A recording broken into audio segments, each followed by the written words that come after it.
નમસ્કાર મિત્રો, આજે આપણે જઈ રહ્યા છીએ રામપરા વાળા મા મેલડીના દર્શને। સમગ્ર ગુજરાતમાં મા મેલડીના ઘણા બધા મંદિરો આવેલા છે।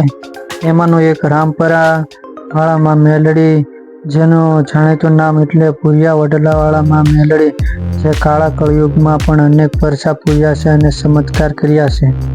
રામપરા વાળા મા મેલડીનું મંદિર સર અને સખોદરની વચ્ચેની સીમમાં આવેલું છે। સિહોરથી માત્ર 8 કિલોમીટર દૂર અને પાલીતાણાથી માત્ર 22 કિલોમીટર દૂર છે। અહીં આવવા માટે સિહોર તથા પાલીતાણાથી પ્રાઇવેટ વાહનની સુવિધાઓ મળી રહે છે।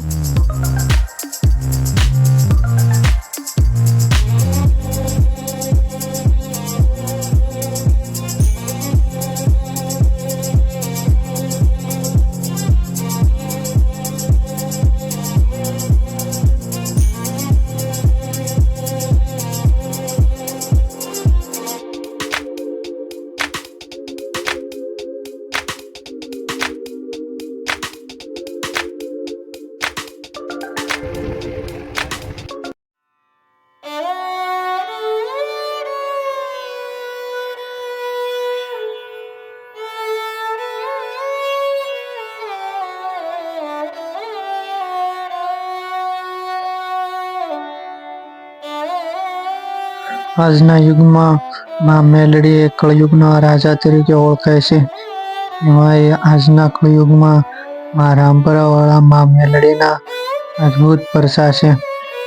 માતાજી અનેક ભક્તોની મનોકામના પૂરી કરે છે અને આજે પણ માતાજી અહીંયા ભક્તોની મનોકામના પૂર્ણ કરી રહ્યા છે। માતાજીએ અહીંયા બળદના સૂકા દોહરામાંથી લીલો વડલો બનાવ્યો છે અને અનેક લોકોના કેન્સરો મટાડ્યા છે।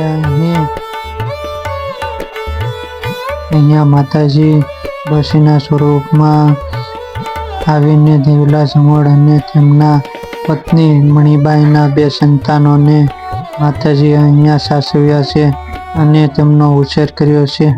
અહીંયા માતાજીના અનેક માંડવા અને ધર્મ પ્રસંગો થયેલા છે।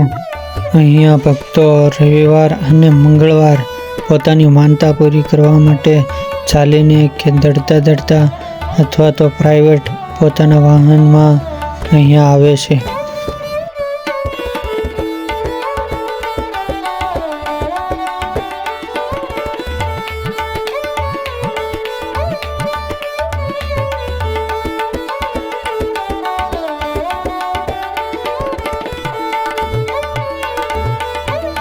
ઘણા બીજા ભક્તોની માનતાઓ પૂરી થાય એટલે લોકો શ્રીફળ તથા ચૂંદડી અહીંયા લઈને આવે છે, જે માતાજીના દર્શન કરી અને શ્રીફળ અને ચૂંદડી ચડાવે છે। અહીંયા માતાજીના ગર્ભગૃહમાં જતા જ સૌથી પહેલા ભીમડિયા દાદાના દર્શન થાય છે। અહીંયા રવિવાર અને મંગળવાર 2 દિવસ ભક્તોની ખૂબ જ ભીડ રહે છે। ચાલો હવે આપણે માતાજીના દર્શન કરીએ।